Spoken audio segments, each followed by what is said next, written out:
Assalamualaikum warahmatullahi wabarakatuh. Halo, Waalaikumsalam. selamat pagi semua. Salam santun, cerdas, dan berjiwa wirausaha. Berjumpa lagi dengan saya Pita dalam podcast UMK. Podcast kali ini merupakan podcast keempat dengan pimpinan Universitas Muria Kudus terkait dengan rencana, langkah, aturan maupun kebijakan yang ada di Universitas Muria Kudus. Podcast UMK akan tayang rutin di seluruh sosial media Universitas Muria Kudus, di antaranya ada Facebook, YouTube, dan juga Instagram.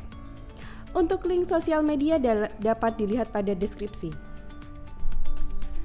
Kami informasikan seluruh cast dan kru yang bertugas sudah melakukan swab dengan hasil negatif dan selalu menerapkan protokol kesehatan selama kegiatan syuting berlangsung, dan tentunya kami telah divaksin. Baik, pada podcast sebelumnya telah kita bahas tentang penyelenggaraan pembelajaran tatap muka terbatas, dan kali ini akan coba kami bahas terkait dengan topik yang tidak kalah menarik juga, yaitu kerjasama dan pengembangan serta kemahasiswaan yang ada di Universitas Muria Kudus. Telah hadir di tengah-tengah kita semua Wakil Rektor 4 Bidang Kerjasama dan Pengembangan Universitas Muria Kudus, Dr. Andes Ahmad Hilal Majdi. Selamat pagi Bapak. Selamat pagi Pak Pita. Apa kabar Pak hari ini? Alhamdulillah sehat. Alhamdulillah sehat. Baik ya Pak ya.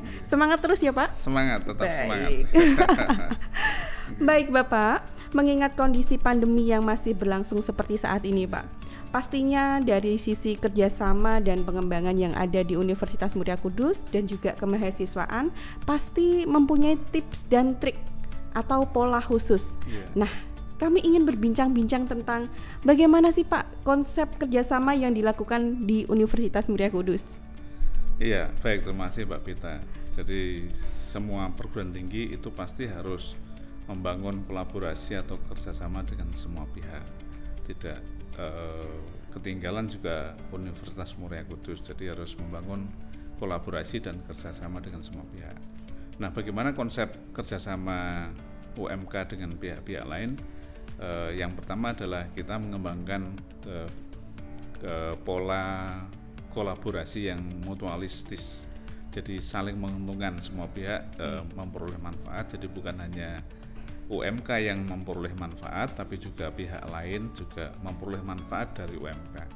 Jadi dengan kata lain, kerjasama timbal balik, saling isi, saling AC, saling asuh, tukar pengalaman, tukar ilmu dan sebagainya, yang ini tentu berguna untuk pengembangan kedua belah pihak begitu. Baik Bapak, jadi untuk pengembangan kedua belah pihak yang saling menguntungkan dan juga nantinya pasti akan terjalin kerjasama berikutnya ya Pak ya. Iya, benar. Jadi continuous seperti itu ya Pak. Betul, karena kita tidak berharap kerjasama itu hanya berhenti di penandatanganan naskah kerjasama, tapi ada implementasi yang nanti tadi dalam konsep mutualistik tadi.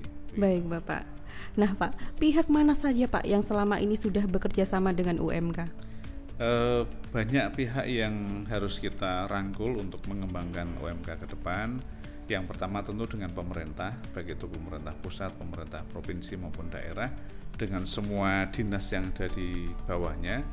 Karena nanti implementasi dari kerjasama itu tentu melibatkan dinas-dinas di kepemerintahan. Kemudian dengan sesama perguruan tinggi baik negeri maupun swasta, karena memang perguruan tinggi negeri maupun swasta ini juga harus saling bekerja sama untuk mengembangkan kegiatan-kegiatan Tridharma kita bersama.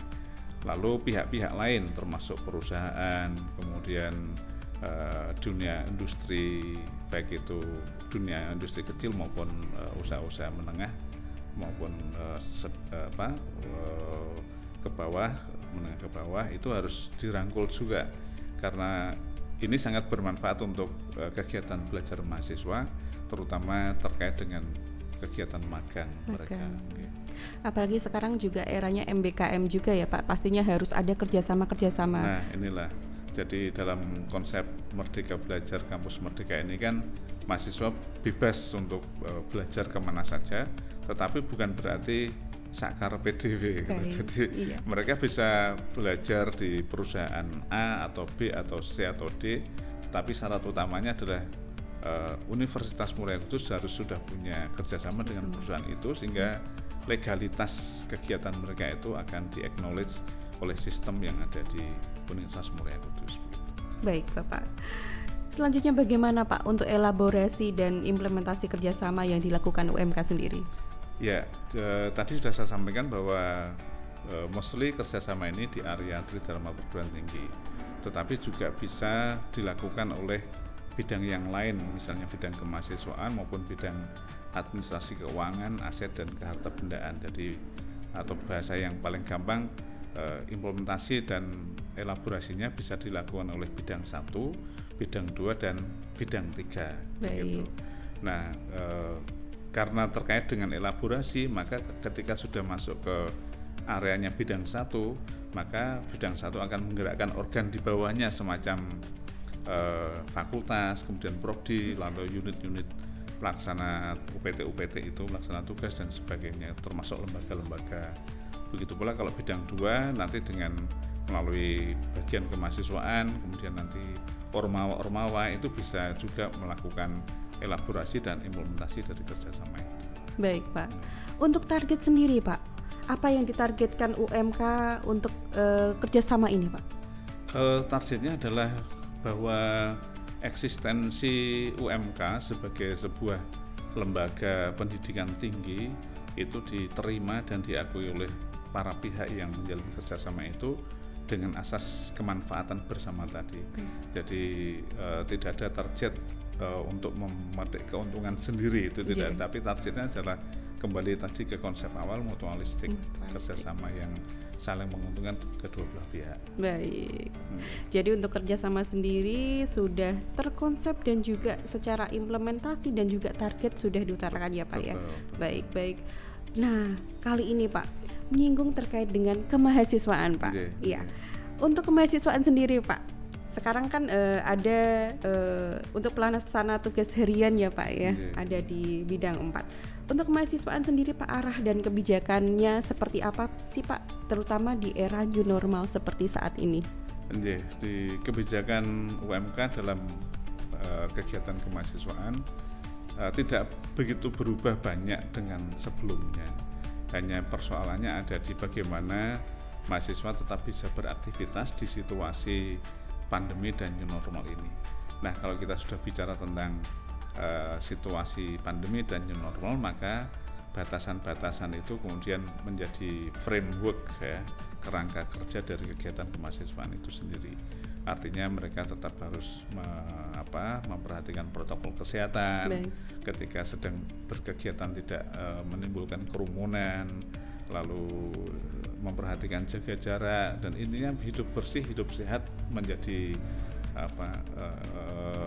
mainstream dari kegiatan kemahasiswaan. Jadi kegiatan itu sendiri kan sudah biasa dilakukan, tetapi pola hidup yang sehat untuk menjaga diri di masa pandemi itu yang harus dikedepankan sekarang ini. Baik Pak. Selanjutnya ini Pak, ketika kehidupan new normal seperti saat ini, nah untuk kemahasiswaan sendiri pada saat kuliah tatap muka terbatas yang saat ini sedang berlangsung Pak, apakah diperbolehkan menyelenggarakan kegiatan seperti sebelumnya atau masih ada pembatasan-pembatasan Pak?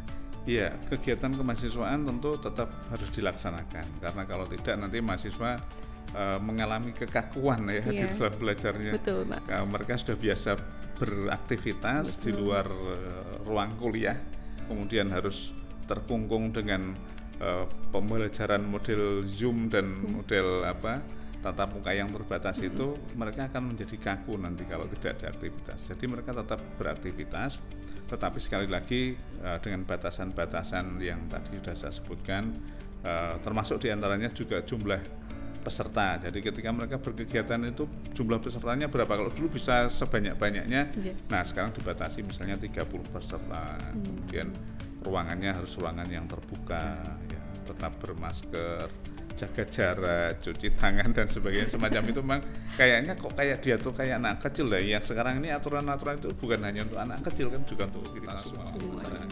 Baik.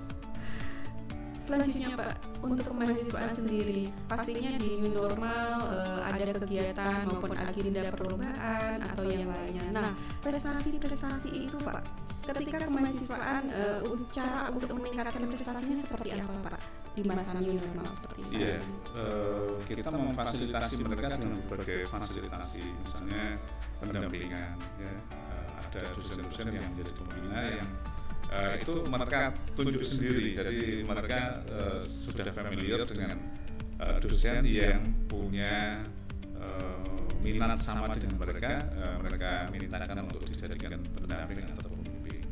Ini yang pertama. Kemudian yang kedua adalah tentu fasilitasi yang terkait dengan pendanaan, akomodasi dan sebagainya. Jadi kita bersiap diri untuk membackup kegiatan kemahasiswaan untuk meraih prestasi itu. Hanya memang selama ini di masa pandemi kok dilal bahasa khususnya itu ini apa kegiatan-kegiatan yang terkait dengan kompetisi lomba-lomba itu memang agak jarang dilakukan. Kalau ada ya memang by online kan, yang tentu dalam hal pendanaan menjadi sedikit berbeda. Tapi yang jelas kita memang siap memfasilitasi kegiatan kemahasiswaan untuk meraih prestasi-prestasi. Bahkan kita dalam konteks kerjasama itu kita mendorong mahasiswa untuk keluar sekarang. Jadi keluar dari kampus kegiatannya, tidak blok di dalam kampus gitu ya. Misalnya adik-adik yang berminat di kegiatan kepramukaan, ayo keluar menjalani kegiatan bersama dengan pramuka penggalang di tingkat SMA SMK. Kemudian ada di Mapala sudah begitu, karena kepencinta alaman di sekolah-sekolah sudah mulai terbangkitkan ya. Jadi mereka perlu pendampingan dari senior-seniornya, kakak-kakaknya mahasiswa. Kemudian kegiatan jurnalistik. Sekarang ini kan semua sekolah itu pasti punya majalah-majalah akhir tahun itu ya, yang tenang gitu. Dan ini kan akan indah kalau adik-adik dari jurnalistik itu juga mau terjun ke bawah. Begitu pula dengan forum mahasiswa Islam, ya berdiskusi, berdialog dengan adik-adik di desa-desa, ngaji bersama, itu kan sesuatu yang akan mendekatkan mahasiswa dengan baik. Jadi prestasi yang dimaksud itu tentu tidak hanya diukur dari kejuaraan yang diperoleh, tapi juga dari peran serta mahasiswa terhadap masyarakat. Bagaimana mereka berkiprah di masyarakat itu juga suatu prestasi yang tidak kalah pentingnya dibanding dengan prestasi yang memang terproduk lewat lomba-lomba ini. Jadi untuk prestasi-prestasi tersebut yang tentunya banyak sekali ya Pak, maupun ada yang terproduk dari kejuaraan, ada dari lomba-lomba. Nah untuk UMK sendiri Pak, berhubung sekarang kondisi juga pandemi, pastinya dari segi lomba-lomba itu juga tidak terlalu sering. Jadi secara intensitasnya juga tidak terlalu seperti dulu ya Pak, ketika pas normal banget, jadi belum ada pandemi. Nah prestasi-prestasi apa saja Pak yang telah diraih UMK selama ini Pak? Ya, yang cukup fenomenal bagi kita adalah diraihnya 35 proposal PKM ya, oleh mahasiswa, yang ini tentu catatan besar bagi kita, karena dengan diloloskannya proposal PKM sebanyak itu kita menjadi nomor 1 secara utama. Kemudian terakhir mawar kita bisa masuk final, ini juga satu prestasi luar biasa yang harus kita syukuri, dan ini tentu akan menginspirasi atau mendorong mahasiswa yang lain untuk berkiprah seperti itu. Terakhir yang masih ingat adalah diraihnya medali perak dan perunggu oleh atlet-atlet PON Jawa Tengah yang mereka mahasiswa kita ya, ada 4 mahasiswa yang semuanya bisa meraih medali di PON di Papua. Papua kemarin ya Pak ya. Di samping juga kegiatan yang di luar itu yang tadi saya katakan, prestasi yang diraih oleh ormawa yang misalnya kepedulian terhadap bencana tanah longsor, banjir dan sebagainya itu menjadi catatan masyarakat sebenarnya, dan ini tidak boleh kita abaikan, itu adalah prestasi besar. Baik. Baik Bapak, menarik sekali ya Pak terkait kerjasama dan juga kemahasiswaan tentunya. Boleh dong Pak untuk selanjutnya kami hadirkan mahasiswa-mahasiswa berprestasi tersebut. Boleh. Nanti biar pada podcast berikutnya ya mahasiswa ya. Jadi selain prestasi akademik juga dari prestasi non akademik. Ya untuk memotivasi Pak dari masing-masing atau teman-teman yang lain untuk terpacu untuk memperoleh prestasi berikutnya. Gitu. Betul. Nanti bisa diharapkan adik-adik yang memperoleh PKM. PKM-nya itu apa hasilnya, ini kan perlu dikenalkan pada masyarakat. Betul sekali. Kemudian adik-adik yang meraih medali di PON, juga adik-adik yang berkiprah di masyarakat, ikut menanggulangi bencana-bencana dan sebagainya, membantu adik-adik di desa-desa belajar. Nanti kita hadirkan semua untuk menunjukkan bahwa kita tuh memang benar-benar care dengan kegiatan mahasiswa. Baik Bapak, sangat menarik sekali tentunya nantinya. Baik Bapak, terima kasih Bapak untuk waktunya pada pagi hari ini. Sehat terus selalu Bapak. Baik, demikianlah bincang-bincang kami terkait dengan kerjasama dan pengembangan serta kemahasiswaan yang ada pada Universitas Muria Kudus. Sebagai gambaran dalam implementasi pada masa pemulihan COVID-19 menuju kehidupan normal baru. Kepada semua pihak yang mendukung pelaksanaan Tridharma Perguruan Tinggi, kami mengucapkan terima kasih dan berharap proses pendidikan dapat berjalan secara normal, serta memberikan peningkatan pola hidup bersih dan hidup sehat. Kami akhiri perbincangan pada kesempatan hari ini. Selamat pagi, salam santun, cerdas dan berjiwa wirausaha. Wassalamualaikum warahmatullahi wabarakatuh.